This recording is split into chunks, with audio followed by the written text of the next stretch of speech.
Subhanahu wa ta'ala. Dunia itu tidaklah lebih berharga daripada 11 sayap nyamuk. Nah, itu. Kalau kita mengingat daripada hadis Nabi sallallahu alaihi wasallam diriwayatkan oleh Imam Bukhari dan Muslim, tidaklah lebih daripada 11 sayap nyamuk. Nah, yang kita itu perebutkan itu 11 sayap nyamuk.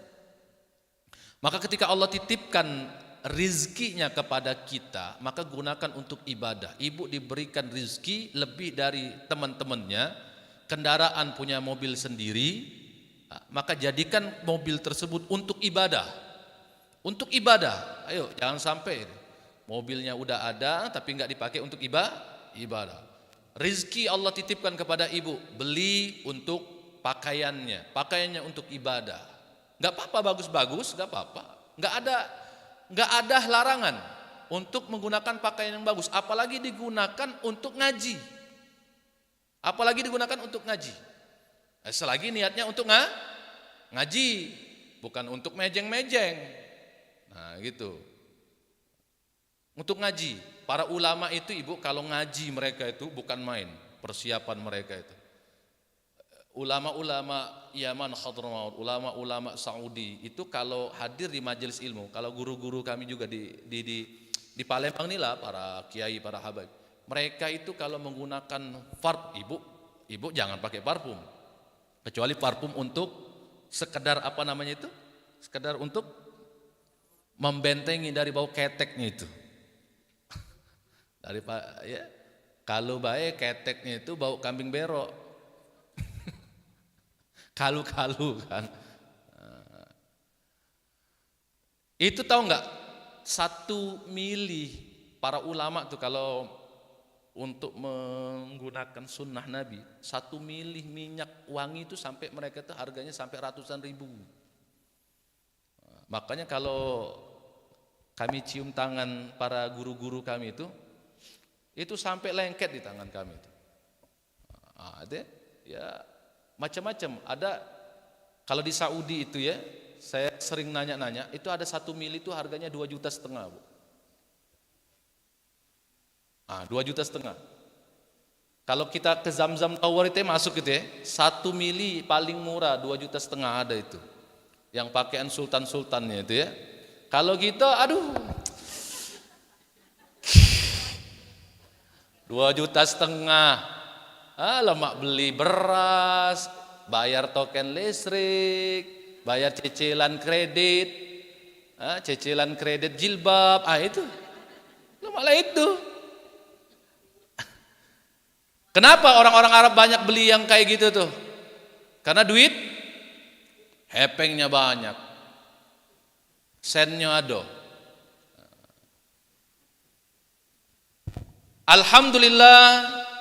Alhamdulillahi rabbil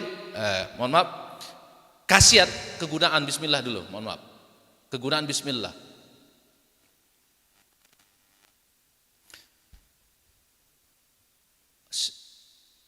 Ada makhluk yang Allah ciptakan.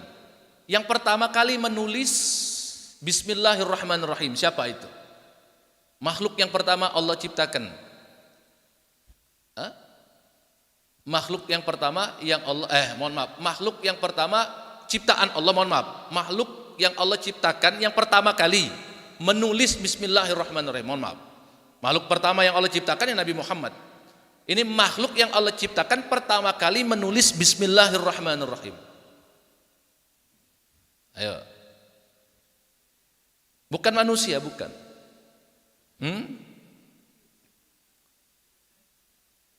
Makhluk ini fahuwa fi syakil arsh, di bawah arsh. Kolam namanya. Pena. Ini jangan dibayangkan pena, pecah pena ini, bukan. Kata Nabi sallallahu alaihi wasallam, dunia dan seisinya ini belum kolam, belum kursi. Kursi dulu, kursi, kolam, arash. Dunia dan seisinya ini ibu-ibu, tahu nggak besarnya bagaimana? Nah, jadi ibu sekarang bandingkan dengan kita sendiri ini sebagai manusia. Dunia dan seisinya itu besarnya kata Nabi sallallahu alaihi wasallam. Ya, kata Nabi sallallahu alaihi wasallam, Gelang ini engkau lemparkan ke tanah lapang. Nah, dunia dan seisinya itu seperti gelang itu tadi. Dunia dan seisinya seperti gelang tadi. Dibandingkan dengan kolamnya Allah. Besar enggak kira-kira?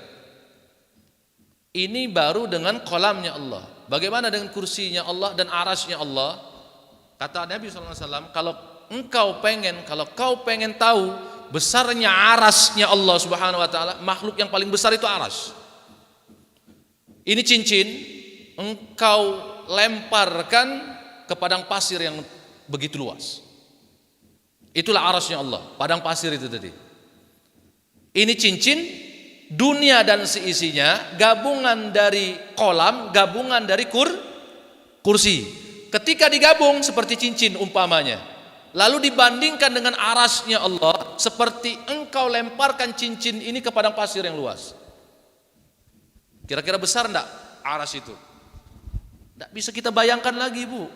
Dunia ini saja, enggak usah dunia ini ya. Wilayah kecamatan ini baik. Ya, Bu. Mana lebih besar? Kita punya rumah tinggal di wilayah kecamatan ini, apa kecamatan ini? Kecamatan ini tentunya. Kita punya tanah 1000 meter saja itu sudah begitu luas enggak, Bu? Tanah 1000 meter luas enggak kira-kira? Luas, bisa bikin rumah ukuran berapa itu? Ditambah garasinya, ditambah kolam berenangnya, cukup enggak? Oh, sangat cukup sekali. Ya. Luas halaman rumah saya saja itu 450 meter. Itu bisa dibikin kolam. Apalagi yang 1000 meter. Apalagi dunia dan seisinya ini. Kita manusia ukurannya mana? Coba naik pesawat. Kita berdiri di depan masjid ini. Terus dari atas kita tengok pakai pesawat, kelihatan enggak? Enggak kelihatan. Berapa jarak 1000 kaki itu ke atas. Apalagi sudah di atas awan. Mau sombong. Apa yang mau disombongkan, Ibu? Enggak ada ya. Jadi kecil kita ini. Di mata Allah itu kecil banget. Apa namanya? Kalau dibandingkan kuman-kuman itu ibarat umpama di tubuh kita gitu ya. Mungkin seperti itulah. Itu dibandingkan dengan ciptaan-ciptaan yang lain juga tidak sebanding gitu. Nabi SAW yang pertama kali awwalu ma katabahul qalam. Awwalu ma katabahu. Awwalu ma katabahul qalam. Yang pertama kali menuliskan bismillahirrahmanirrahim adalah al-qalam. Maka kita dianjurkan oleh Nabi, fa idza katabtum kitaban faktubuha awwalah. Kalau kamu lagi nulis sesuatu di buku, tulisan yang mengandung ilmu, tulisan yang baik, ya, maka awalilah dengan menulis bismillahirrahmanirrahim. Coba lihat di bukunya itu. Sudah belum? Tulis bismillahirrahmanirrahim. Bismillah itu pembuka dari setiap kitab yang kita tulis. Ulama kalau menulis kitab diawali dengan bismillahirrahmanirrahim. Permulaan Al-Quran suratul Fatihah.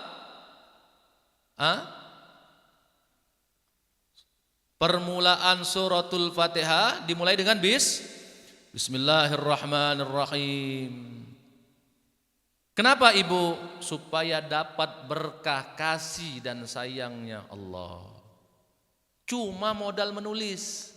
Tapi ingat, ketika sudah ditulis nama zatnya Allah, sifatnya Allah yang pengasih dan penyayang, maka hati-hati itu buku. Maka undangan yang ini, undangan yang suka kita dapat dari orang-orang, undangan itu dikumpul, kalau nggak berguna lagi langsung saja dibakar.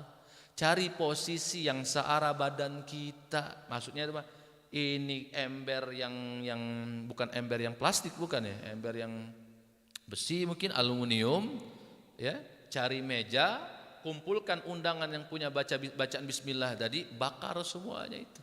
Hati-hati, kececer, keinjek. Nah, makanya kalau buat undangan, kalau bisa, kalau misalkan khawatir itu, Latinnya saja, Bismillahirrahmanirrahim, Assalamualaikum warahmatullah, Latinnya saja. Khawatir itu nanti diinjek-injek, undangan yang yasinan, yang tipis-tipis itu diinjek-injek, dibungkus calu. Nah, itu kadang-kadang di bibit-bibit sayur itu kan ada undangan itu. Nah, dijadikan bungkus terasi, bungkus calu, bungkus cabai, bungkus jengkol. Jadi seakan-akan tidak ada gunanya tulisan itu, hati-hati. Ya.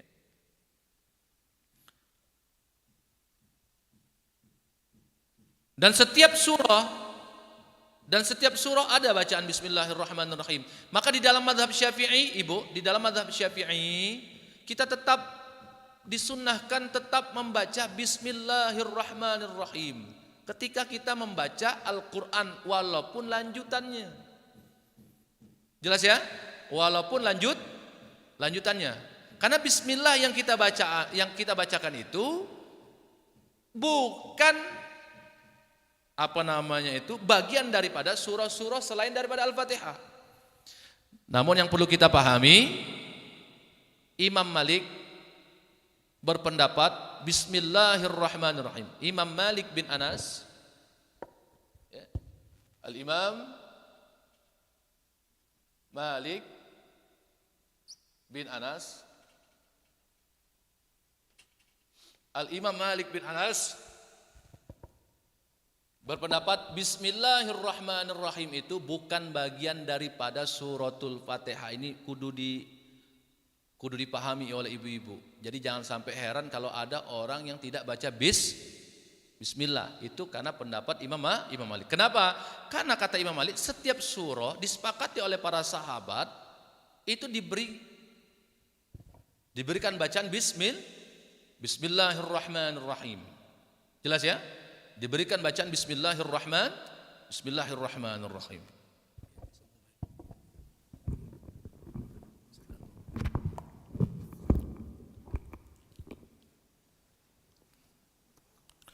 Diberikan bacaan Bismillahirrahmanirrahim. Maka jangan kaget saja kalau misalkan berada di belakang imam yang bermadhab Maliki. Kalau yang bermadhab Hanafi disebut Hanafiyah, Malikiyah, Syafi'iyah, Hambaliyah ya. Hambali, Hanabila, Surqoniyah, Soekarno, macam-macam baik. Makanya ibu ngaji itu hati-hati di akhir zaman. Jangan sampai salah tempat ngaji. Kalau salah tempat ngaji jadinya kayak itu tadi madhab Soekarno tadi. Madhab Soekarno. Alaihim salum, alaihim salum. Shalom.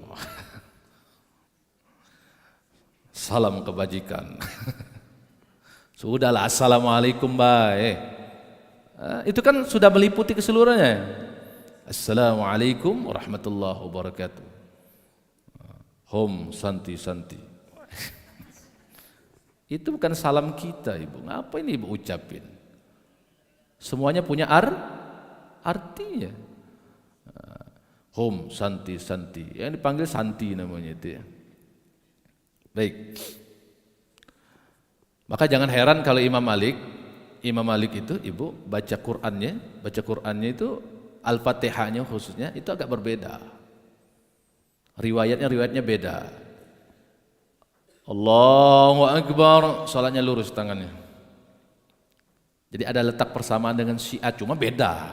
Syiah juga enggak sedekap ya, dia langsung lurus. Imam Malik begitu juga. Allahu Akbar. Alhamdulillahi Rabbil Alamin. Ar-Rahmanir Rahim. Maliki Yaumiddin. Kalau kita Malik, mimnya ada mad tabi'i alif. Berapa harakat? 2 harakat. Maliki Yaumiddin. Dia Maliki Yaumiddin. Kafnya dikasih tasydid. Maliki Yaumiddin. Iyyaka na'budu wa iyyaka nasta'in. Ihdinas siratal mustaqim. Ada yang beda? Bukan shad tapi zai. Siratal ladzina an'amta 'alaihim ghairil maghdubi 'alaihim waladdallin. Jadi jangan kaget ya Ibu ya. Kalau di belakang seorang imam yang bermadzhab Maliki. Kaget Ibu, kaget. Mungkin Ibu lagi ke Maroko. Nah, di Maroko kan mayoritasnya seperti itu. Imam Malik. Allahu Akbar. Ibu aneh, mengapa tidak sedekap galau ini? Nah, di sana mayoritas mazhab Maliki. Nah, nanti Ibu dapati sesuatu yang berbeda, menurut kita aneh tapi mereka tidak. Hanafi, Maliki, anjing tidak haram dipelihara. Yang diharamkan itu dimakan. Karena menurut Imam Hanafi dan Imam Malik, anjing itu sama kayak kucing. Nah itu, makin jangan heran kalau Ibu ke Turki. Ya, saya ke Turki itu, yang bahkan ada yang kawan saya pernah posting gitu ya, bahkan yang pakai cadar pun pegang anjing kecil lucu itu, ada yang kecil lucu itu ya. Jadi kalau ibu-ibu pengen melihara anjing, ibu bermadzhab Hanafi dulu. Berarti nak tinggal di Turki dulu berarti. Nah, siapa yang nak nikah ibu? Wong Turki mana? Turki tinggal di Jakabaring.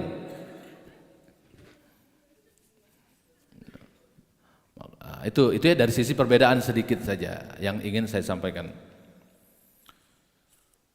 Ada salah satu surah yang tidak pakai Bismillahirrahmanirrahim. Mulai dari awal sampai surah apa Bu? At-Taubah atau surah Baro'ah. Apa Baro'ah itu? Melepaskan diri. Baro'ah, melepaskan diri karena orang musyrikin, orang munafik, orang kafir pada saat itu mengingkari janji. Allah laknat mereka di dalam surah At-Taubah itu. Maka dimulai dengan kata Baro'ah. Bisa disebut dengan surah At-Taubah atau surah Baro'ah. Jadi Allah memerintahkan orang mukmin, sudah lepaskan dari mereka. Jadi Ibu, surah At-Taubah ini sudah cukup untuk mewanti-wanti kita untuk tidak mesra-mesraan kepada orang-orang selain daripada akidah kita. Sebagai manusia sebangsa setanah air, kita harus saling menghormat. Tapi ingat, dalam urusan akidah tidak boleh kita punya aturan, memilih pemimpin yang harus memegang akidah dan tidak boleh dinaungi orang-orang munafik. Pilihlah pemimpin yang tidak digerakkan oleh orang-orang munafik. Hati-hati. Surah At-Taubah ini sudah cukup untuk mewanti-wanti kita, mengultimatum kita. Maka coba dibaca dari awal sampai akhir, terjemahannya begitu.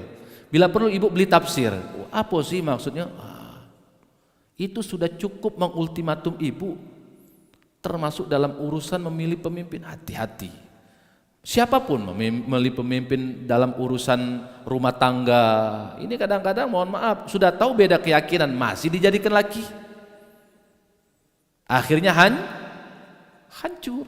Baru dalam wilayah rumah tangga. Apalagi dalam skop yang cukup luas. Dalam wilayah yang cukup luas. Nah, hati-hati ini ya. Kenapa? Orang-orang munafik, orang-orang musyrikin, orang-orang kafir yang memerangi kita, rata-rata mereka itu akan mengkhianati mukmin. Cepat atau lambat, sadar atau tidak sadar, kita akan merasakan pengkhianatan tersebut. Maka hati-hati ini. Ya, jangan sembarangan kita Bu ya. Baik. kullu amrin dzibalin. Kata Nabi sallallahu alaihi wasallam, kullu amrin dzibalin la yubda'u fihi bi bismillahirrahmanirrahim fahuwa abtar au aqta' au ajzam. Di dalam sebuah hadis kata Nabi sallallahu alaihi wasallam, ya, setiap perkara apa yang kita kerjakan,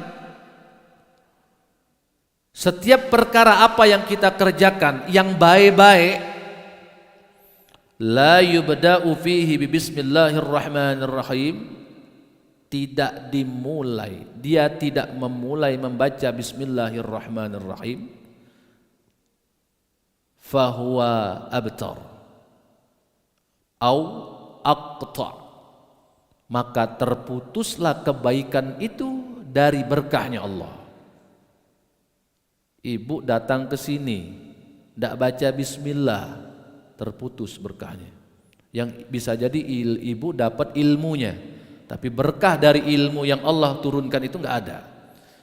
Nah, supaya diingatkan, makanya ulama kita selalu memulai majelis itu dengan membaca suratul Fatihah, yang mana awalannya bacaannya Bismillahirrahmanirrahim. Bismillahirrahmanirrahim. Jadi setiap perkara yang baik apapun itu, kita pakai baju Bismillahirrahmanirrahim, memakaikan baju untuk anak Bismillahirrahmanirrahim, mulai dari yang kanan dulu. Maka saya didik mulai dari sekarang tuh anak saya itu kalau pakai baju, pakai celana, mana tangan kanannya? Mana tangan kanannya? Mana kaki kanannya? Kalau makan suka pakai tangan kiri itu. Anak kecil kan begitu tuh awalannya Bu ya. Tangan kanan nak makan, tangan kanan. Ya, diajarin seperti itu. Ya. Nggak apa-apa, nggak masalah Bu ya. Cuma dari kecil kita diajarkan. Bila perlu dua-duanya aktif tuh.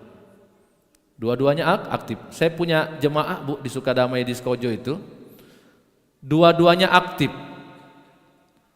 Sama ketika dia nulis kanan, capek, dia tulis tangan sebelah kiri. Tulisannya sama. Jarang-jarang lihat manusia kayak itu. Ada jemaah saya di Sukadamai itu, Skojo. Tangan kanannya aktif, tangan kirinya aktif, sama. Jadi kalau misalkan mau potong apa gitu, dia tukang bangunan Bu ya, ngergaji, capek tangan kanannya, tangan kirinya yang lanjutin. Pernah nggak ngeliat kayak gitu? Belum pernah ya? Ada itu satu orang. Maka saya waduh. Karena orang tuanya ngajarin dua-duanya itu. Orang tuanya ngajarin dua-duanya.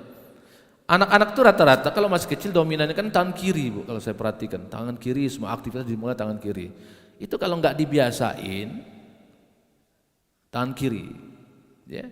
Tapi ada hal-hal yang ketika kita menggunakan tangan kiri itu masih dimaklumi, mubah saja hukumnya ya, nggak diharamkan mutlak tuh nggak. Itu bisa jadi makruh apabila kalau kita makan pakai tangan tangan kiri. Nah ibu kalau makan pisau yang di tangan kiri, pisau yang di tangan kanan, garpu tangan kiri, nah dibalikkan Bu. Saya dari dulu membiasakan kalau makan steak itu, apalagi kalau makan steak yang keras, agak keras itu, bukan yang, kalau yang ayam itu apa namanya, sirloin ya. Nah kalau yang sapi, yang daging itu apa? Tenderloin. Samo daging galau ya. Pokoknya itu, pokoknya yang agak keras itu kan tenderloin ya. Sirloin. Pokoknya kayak gitulah itu ya. Nah, itu tangan kiri yang motong. Nah, jadi ya, kalau di rumah ndak usah bergaya. Tenderloin tadi cekel ke makan sudah. Kalau di tempat yang itu tadi kan ya kita mengikuti sajalah. Ibu jangan aneh ya kalau ngelihat saya makan lagi ngisi resepsi di gedung-gedung, di hotel-hotel, saya pakai tangan tetap. Saya pakai tangan, enggak nikmat rasanya Bu. apalagi di warteg. Entah lagi makan siang masalahnya ini. Alhamdulillahirabbil alamin. Segala puji bagi Allah Subhanahu wa ta'ala.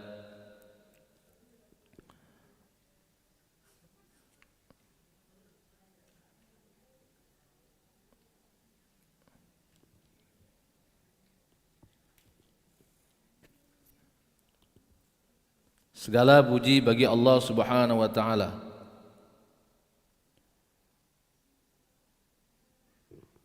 Seluruh makhluk ciptaan Allah itu pada hakikatnya memuji Allah Subhanahu wa ta'ala. Disebutkan di dalam syarahnya ini, bagi yang uqala, orang-orang yang berakal,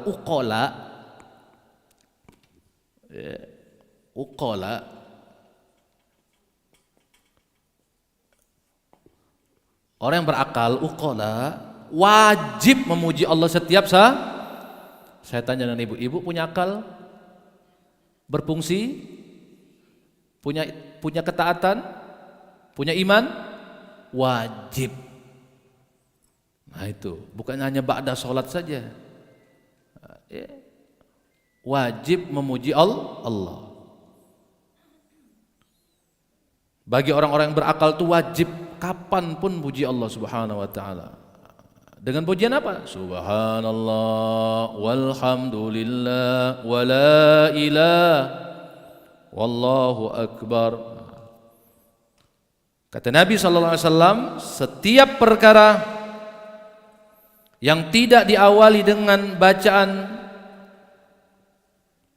Alhamdulillahirabbil alamin, hampir sama ini kalimat redaksi hadisnya, tapi diubah, bukan bismillah tapi alhamdulillah. Fahuwa aqta, maka terputuslah berkah Allah. Maka tatkala ibu minum Bismillahirrahmanirrahim. Cara minumnya begini nih, yang diajarkan Rasulullah. Kombinasi bismillah dan alhamdulillah. Bismillahirrahmanirrahim. Alhamdulillahirabbil alamin. Bismillahirrahmanirrahim. Alhamdulillahirabbil alamin. Bismillahirrahmanirrahim. Alhamdulillahirabbil alamin. Lega. Sekalian ya.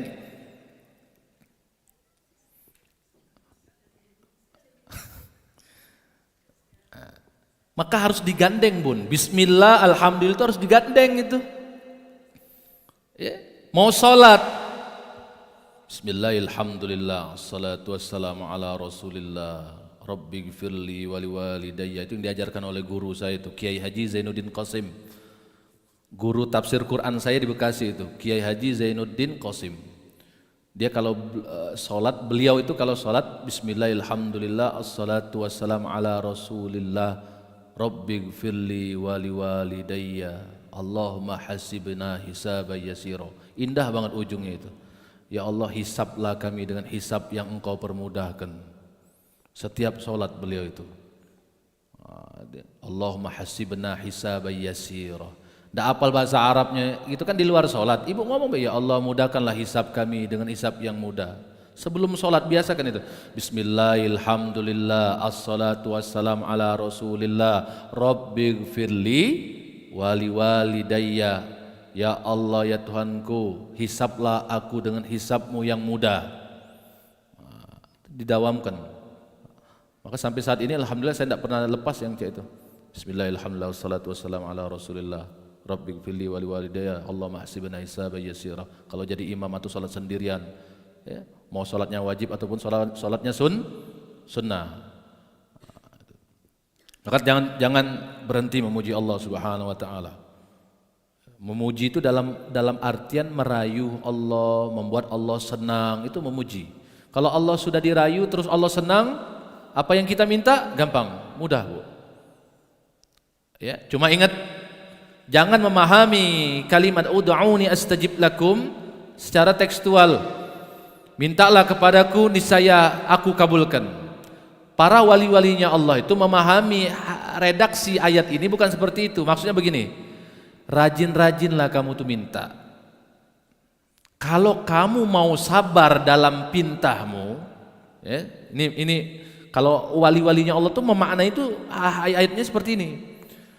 Rajin-rajinlah kamu minta kepadaku. Kalau kamu sabar dalam pintahmu, nanti akan aku kasih lebih dari apa yang kamu minta sehingga melupakan apa yang telah engkau pinta. Paham kira-kira? Jadi kita misalkan, ya Allah, hamba pengen punya rumah, gak usah muluk-muluk ya Allah. Tanahnya yang 1000 meter, ada kolam berenangnya ya Allah. Ya. Ukuran kamar hamba ya Allah, ukurannya itu kayak ukuran tipe rumah 36 ya Allah. Kamarnya baik itu. Nggak muluk-muluk ya Allah. Hamba juga ya Allah, kalau bisa jangan kehujanan lagi, kepanasan lagi, nak ceramah ini ya Allah. Hamba pengen ini nah CRV warna hitam, cak ini nah ya Allah nah. Nah maka doa itu dipretelin Bu. Kalau saya itu begitu tuh. Para wali-wali Allah itu kalau berdoa buat Allah tuh ketawa. Ketawa dalam konteks bukan ketawa kayak manusia, bukan. Maksudnya itu Allah, kalau Allah seneng, kamu minta apa? Ini, nih gua kasih lebih loh. Gua kasih lebih loh. Itu. Lu mau minta apa? Lu mau minta rumah. Rumahnya bentuk apa? Kita omong sama Allah. Ini ya Allah, pecah rumah ini nah. Allah kasih lebih dari itu. Asal apa kata Allah? Kalau kau mau sabar. Kalau kamu mau sabar, sabar dulu. Ya Allah, hamba pengen minta. Waktu masih bujang dulu itu ya. Kalau bisa ya Allah, bini hamba nih pecah Nabila Sakib ini nah. Umpamanya itu, rupanya bukan Nabila Sakib gitu.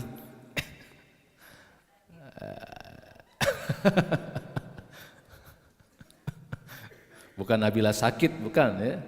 Nabila Sakit. Tidak apa-apa kalau kita minta.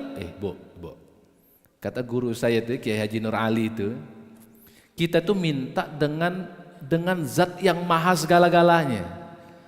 Yang kalau kata guru saya itu, kalau kamu minta banyak-banyak, itu sedikit pun tidak mengurangi apa yang menjadi milik Allah. Enggak sedikit pun enggak ini Bu. Ini air mineral ada 3. Ibu minta 1 kurang enggak kira-kira? Jadi tinggal dulu. Kalau Allah punyanya Allah, kita minta banyak nih, tetap malah makin bertambah lagi. Maka tidak akan berkurang. Ibu jadi kalau minta sama Allah tuh mintalah banyak-banyak.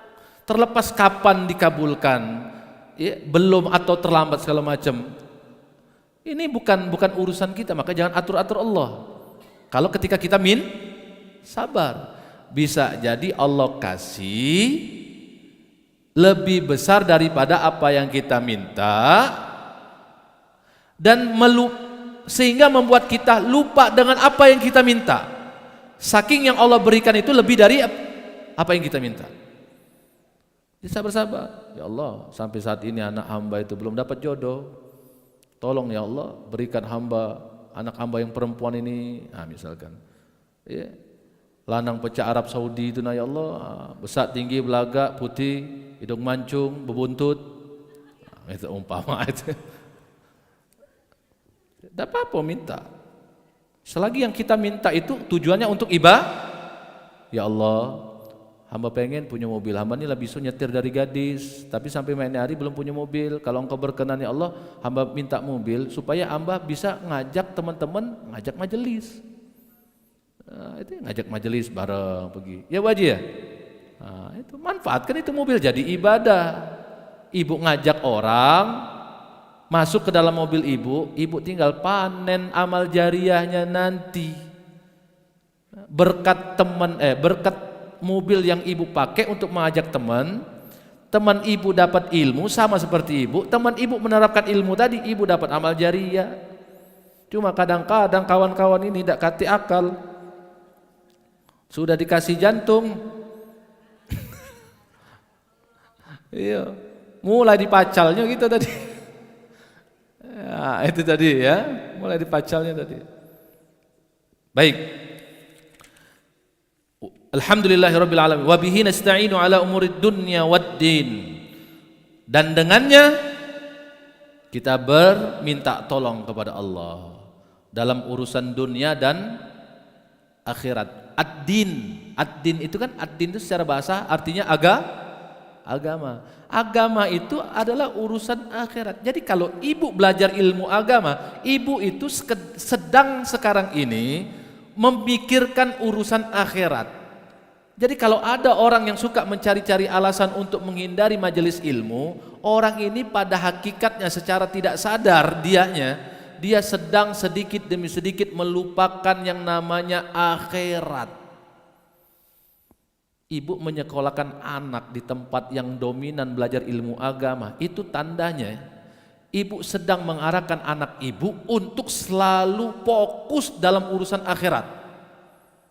Dalam urusan akhirat. Itu makna ad-din, agama secara bahasa. Ad-din yusamma bihi al-akhirah. Ad-din sama dengan al-akhirah. Ad-din sama dengan al-akhirah. Urusan agama itu adalah urusan akhirat. Bu, masih ingat enggak kalau ada orang yang ngomong, kita enggak usah kaitkan dengan agama lah. Ini hati-hati. Ibu sedang diprovokasi. Iya, ibu sedang diprovokasi supaya lupa dengan ini. Gak usah kait-kaitkan dengan agama. Ini orang goblok. Benar kira-kira? Kita keluar dari rumah, bismillahirrahmanirrahim, langkahkan kaki kiri. Ibadah bukan? Ibadah itu kaitannya dengan apa? Agama kaitannya dengan kita itu sedang itu tadi dah diobok-obok. Hati-hati, ya. Pernah sering dengar, saya kadang baca komenan ini. Jangan bawa agama lah, ini. Bibi itu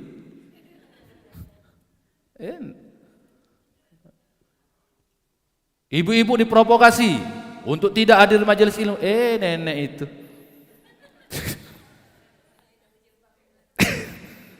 Allahu Akbar. Hati-hati ya fitnah akhir zaman ini, Bu ya. Fitnah akhir zaman itu akan lebih banyak muncul dari orang muslim itu sendiri. Tujuannya untuk apa, Bun? Kepentingan dunia. Hati-hati. Maka jangan jauh-jauh dari ulama, dari ustadz, dari kiai, jangan jauh-jauh. Kalau ibu jauh-jauh, cuma ustadz kiainya yang benar-benar, tapi jangan kiai.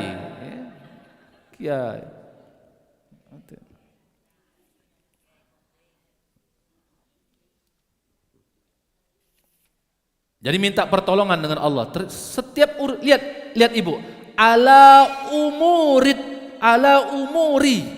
setiap perkara apapun minta pertolongan Allah, baik perkara di dunia maupun di akhirat, minta pertolongan sama Allah. Wa sallallahu wasallama ala sayyidina Muhammadin khatiman nabiyyin atau khatamin nabiyyin. Semoga Allah Subhanahu wa taala selalu merahmati.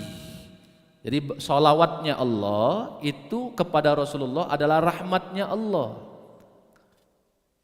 kasih sayangnya Allah, penjagaannya Allah, kemuliaan yang Allah berikan.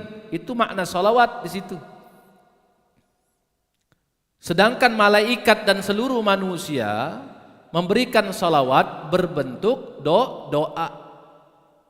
Malaikat bersalawat kepada Rasulullah adalah doa supaya Rasulullah tetap dijaga oleh Allah Subhanahu wa taala dari perbuatan yang tidak baik.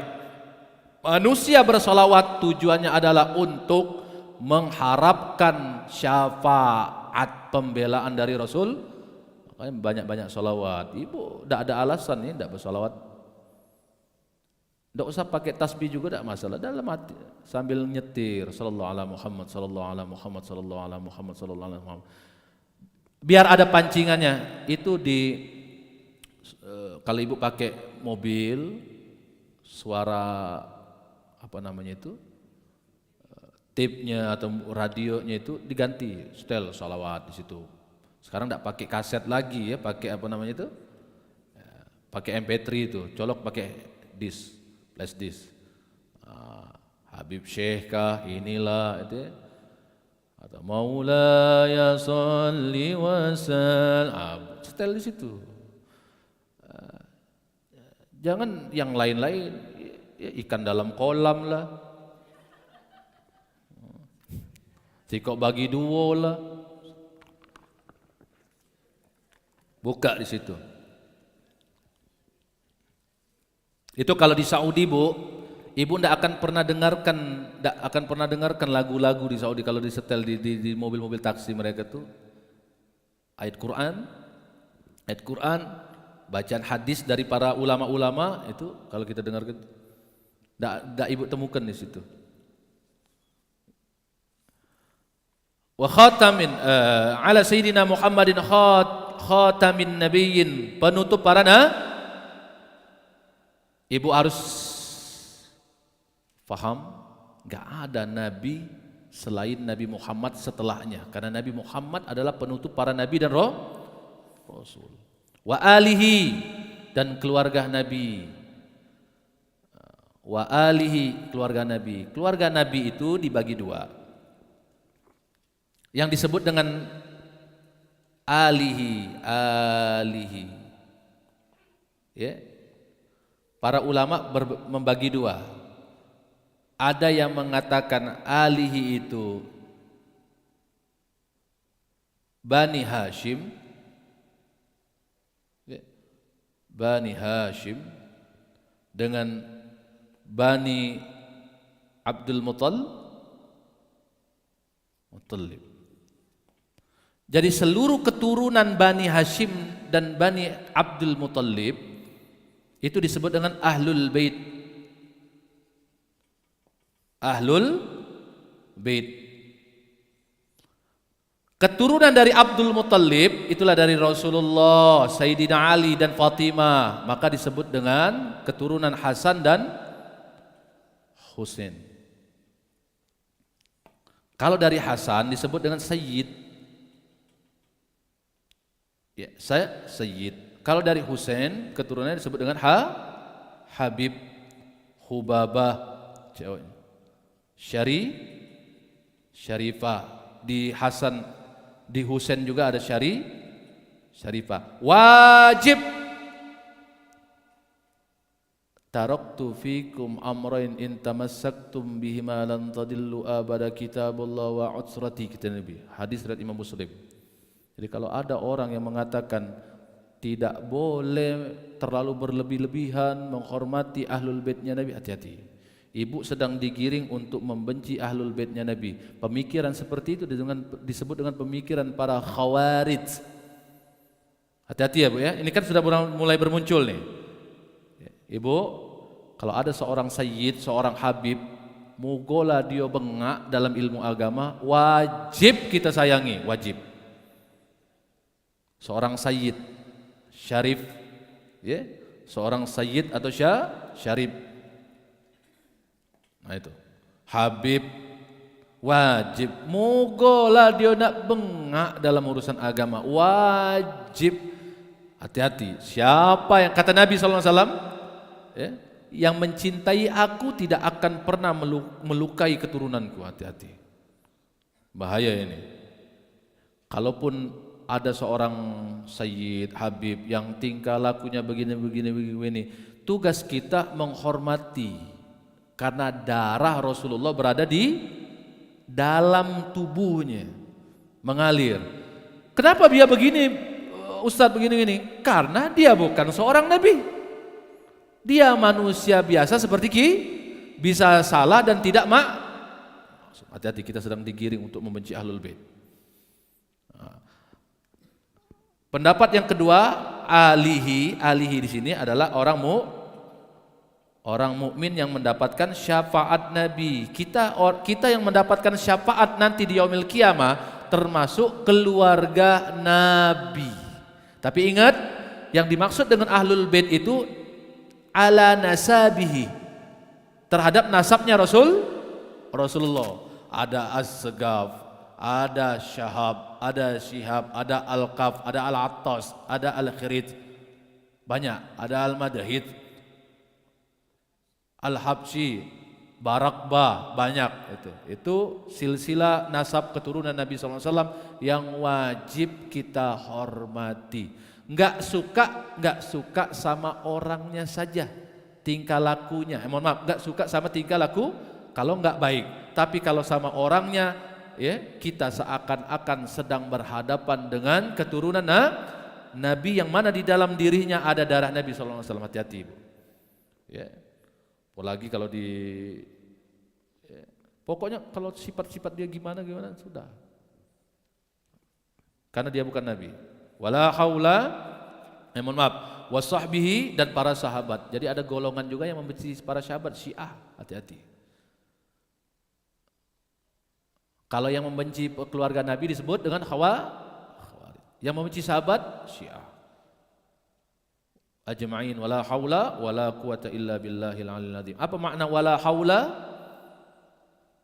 Apa makna wala haula? Makna wala haula itu, ya, makna wala haula wala la tahulu an ma'siyatillahi illa billah. Itu maknanya. Maknanya apa? Kita enggak akan bisa menghindari maksiat kalau bukan kehendak Allah. Jadi ibu jangan kepedean kita nih ya. Kita menghindari maksiat dan berhasil itu karena kehendak Allah, Bu. Allah yang menghendaki kita untuk menghindari maksiat. Apa makna wala quwwata illa billah? Makna wala quwwata illa billah maknanya wala quwwata ala ta'atillahi illa bi'aunillah. Makna la haula wala quwwata illa billah maknanya itu wala quwwata, kita enggak akan ada daya kekuatan untuk melakukan ketaatan kecuali bi'aunillah, pertolongan Allah. Ibu sholat, puasa, bersedekah, jangan kepedean. Kalau Allah enggak berikan pertolongan untuk kita bisa melakukan ibadah tersebut, punya kekuatan untuk melaksanakan ibadah tersebut, enggak akan bisa, Bu. Ibu datang ke majelis ini untuk ibadah. Kalau bukan karena pertolongan Allah, saya kalau bukan ditolong Allah enggak ngajar saya. Bisa jadi di tengah jalan kena angin duduk, masuk rumah sakit, enggak ketemu kita. Saya sampai di sini, sampai sekarang kita bahas ini, itu karena apa? Al-ma'unah, pertolongan Allah. Kenapa? Billahil aliyil azim, karena Allah maha tinggi dan maha perkasa, maha agung. Wallahu a'lam bissawab. Waktu yang diharamkan salat sudah ditentukan waktunya. Bagaimana dengan salat wudu? Apakah boleh dikerjakan saat? Tidak apa-apa, tidak masalah. Ya. Salat wudu itu sama seperti kayak salat mutlak. Sama seperti salat tahiyatul masjid. Tidak masalah. Jelas ya, Bu ya? Saya mau tanya, kegalauan hidup saya, galau ini. Saya mau tanya, kegalauan hidup saya setelah menjana 5 tahun, ada bapak usia sangat mapan 70 tahun mau melamar saya jadi istri kedua. Karena istrinya stroke sudah 2 tahun. Apakah bisa diberikan pencerahan dan doa penenang hati, tolong dikasih, saya punya 4 anak. Tidak masalah, Ibu. Dengan tujuan Ibu ibadah. Dengan tujuan untuk ibadah. Banyak para sahabat-sahabat dahulu yang meninggal wafat, istrinya ditinggal dalam usia seperti ini, banyak. Ya, dengan catatan orang yang mau menikah ini bukan sekedar mapan dari sisi ekonominya, tapi mapan dalam ibadahnya supaya ibu dibimbing. Tidak masalah. Daripada ibu berbuat maksiat, ketemu CLBK-nya. Apa CLBK itu? Cinta lama belum kelar. Nah, dilanjutkan lagi episodenya itu, tertunda. Well, silakan daripada, tapi dengan catatan ibu sahkan pernikahan itu. Jangan main-main apa, enggak usah lah. Gitu ya.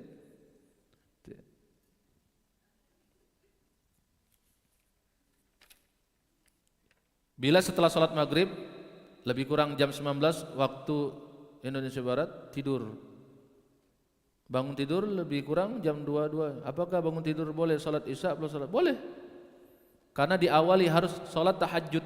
Beda sholat qiyamul lail dengan tahajud itu dengan tidurnya. Karena ini pendapat yang paling masyhur, para ulama menyepakati. Al-Imam An-Nawawi itu ya, di dalam Syarhul Muhadzab beliau mengatakan yang lebih diunggulkan adalah tidur duluan. Karena Nabi melakukan hal yang seperti itu. Walau yang ibu lakukan sholat tahajudnya belum di fi jaufil lail, belum sepertiga malam. Langsung tutup sholat witir. Assalamualaikum waalaikumsalam warahmatullahi wabarakatuh. Yang bolehkan yang ini benar tulisan ini. Yang bolehkan nikahkan anak kita? Hah? Ini mungkin kurang ini. Yang membolehkan nikah mungkin ya.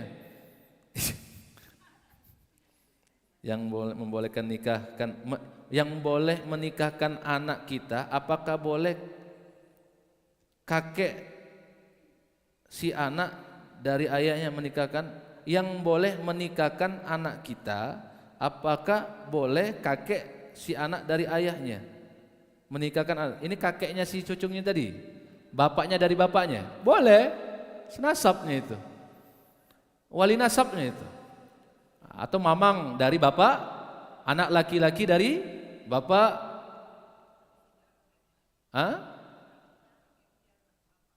ya. Jadi wali nasab itu, wali nasab itu selain daripada bapak. Bismillahirrahmanirrahim. Ustadz, bagaimana menyikapi apabila suami itu Muhammadiyah sedangkan kita mengikuti Ahlus Sunnah wal Jamaah dalam hal salat Idul Fitri yang beda, agar suami tidak tersinggung atau marah kalau kita salatnya beda hari? Yang kita jadi tuntunan itu adalah ilmu, sanad, mata rantai yang kita ambil. Suami istri dalam urusan sanad tidak jadi ketentuan mutlak mesti sama. Ingat Bu ya, kewajiban seorang istri itu mematuhi terhadap perintah yang tidak kaitannya dengan sanad keilmuan itu.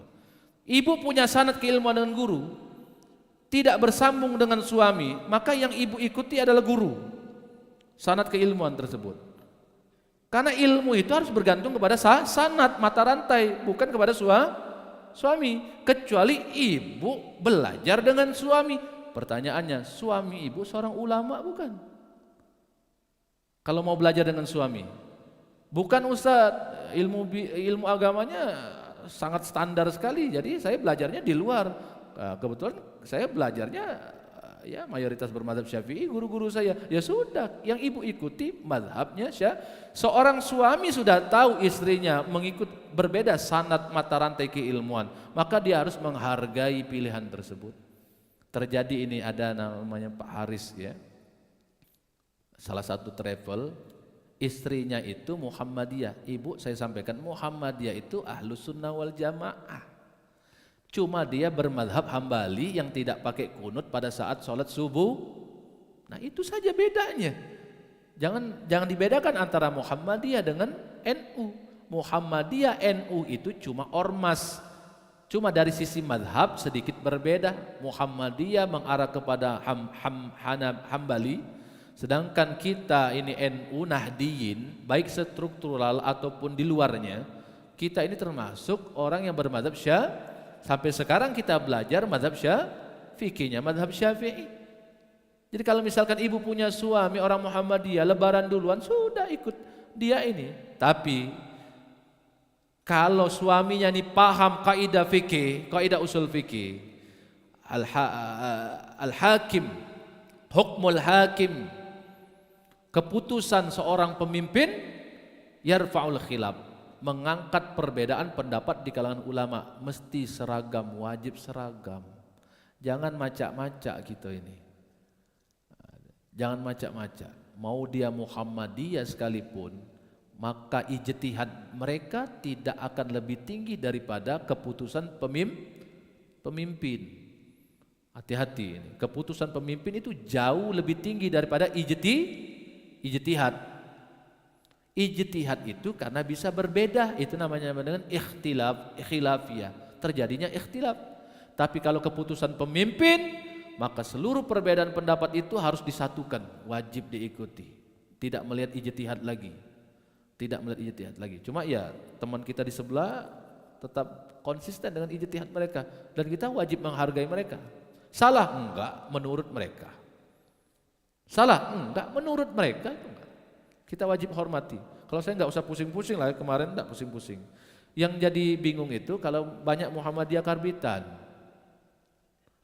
Tahu puasanya melok pemerintah, lebarannya melok. Nah ini Muhammadiyah karbitan ini namanya ini. Mak Jolas. Tahu Mak Jolas, Bu? Enggak jelas. Kiai tadi yang diikut tadi, bukan kiai. Jadi tidak usah dipermasalahkan Muhammadiyah, mau kita NU, semuanya Ahlus Sunnah wal Jamaah, cuma dari sisi madhabnya sedikit berbeda. Assalamualaikum Pak Ustadz. Waalaikumsalam warahmatullahi wabarakatuh. Saya punya putri selama ini sering melamun dan ngomong sendiri. Berbagai cara sudah saya lakukan. Ruqyah pun sudah saya coba, belum menunjukkan hasil yang memuaskan. Mohon solusinya Ustadz. La haula wala quwwata. Kita ini tugasnya berusaha, termasuk mencari solusi. Solusi dari saya, gunakanlah kekuatan seorang ibu dalam zikirnya. Bangun sholat malam, zikir, baca Quran. Zikir yang lebih afdol adalah baca Quran. Ibu kalau enggak mampu khatam Quran, ibu baca di sepertiga malam, baca Al-Fatihah 100 kali, diawali dengan niat kepada Nabi, orang tua dan guru-guru. 99 kalinya baca sampai selesai. Setelah baca ditutup dengan salawat 100 kali, Allahumma sholli ala sayyidina Muhammad wa ala ali sayyidina Muhammad. Lakukan di sepertiga malam. Tiup di botol air minum, baru nanti dikasih minum. Kalau ibu yakin selesai urusannya itu. Gak mampu 100 kali Pak Ustadz, 40 kali. Salawatnya jangan dikurangkan, 100 kali. Baca Al-Fatihah 40 kali. Kepanjangan Pak Ustadz 21 kali. Kepanjangan lagi Pak Ustadz 15 kali. Kepanjangan lagi Pak Ustadz. Diam baiklah sana. Lanjutkan saja tidurnya. Tidak mau berusaha. Sekarang gunakan kekuatan seorang ibu dalam doanya. Ingat, doa seorang ibu tidak ada hijab terhadap anak-anaknya. Selagi ibu sabar. Tadi kan sudah saya bahas, kamu rajin-rajinlah minta. Kalau kamu mau sabar nunggunya, nanti akan aku kasih di luar dari apa yang kamu minta. Bisa jadi ini anak yang suka ngelamun, ngomong sendiri. Allah beri lebih dari itu. Allah kasih sehat, terus Allah kasih cerdas yang luar biasa.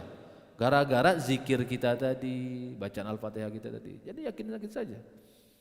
Ya, tawakal saja. Kalau sudah minta itu jangan atur-atur Allah lagi. Solusi tetap kita cari. Ya.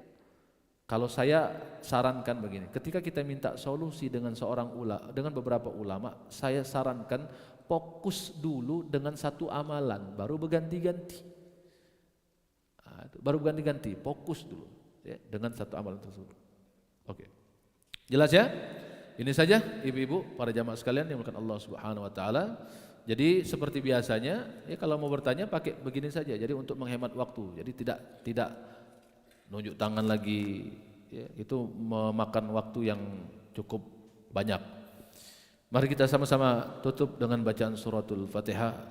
Mudah-mudahan seluruh hajat dan niat kita dikabulkan oleh Allah Subhanahu wa taala, termasuk tadi ibu yang punya anak yang diberikan ujian oleh Allah seperti itu, mudah-mudahan diangkat oleh Allah Subhanahu wa taala kekurangan tersebut dan diberikan kelebihan oleh Allah Subhanahu wa taala. Ala hadhihi niyyah wa ala kulli niyatin salihah wa ila hadratin Nabi Rasulullah Mustafa Muhammad sallallahu alaihi wasallam wa ala alihi wa azwajihi wa dzurriyyatihi wa ahli baiti bisirril Fatihah. A'udzu billahi minasy syaithanir rajim. Bismillahirrahmanirrahim. Alhamdulillahi rabbil alamin. Ar-Rahmanir Rahim.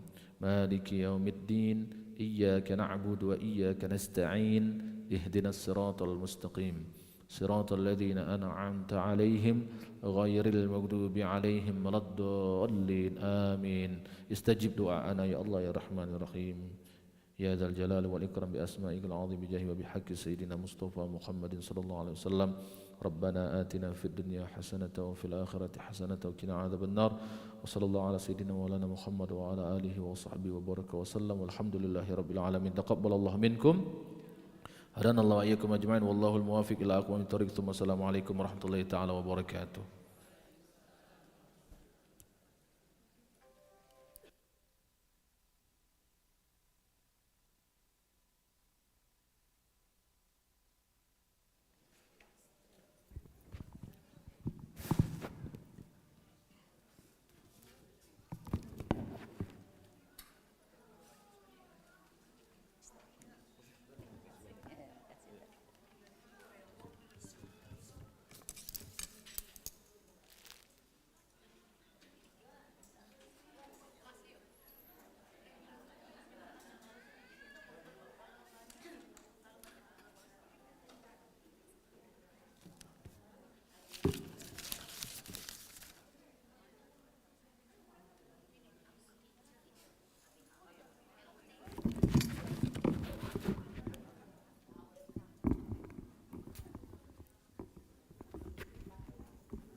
الله أكبر الله أكبر الله أكبر الله أكبر. أشهد أن لا إله إلا الله.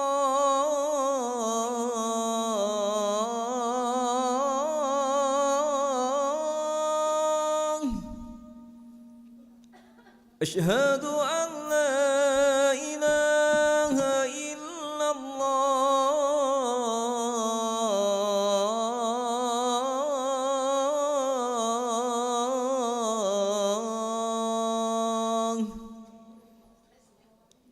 أشهد أن محمدا رسول الله.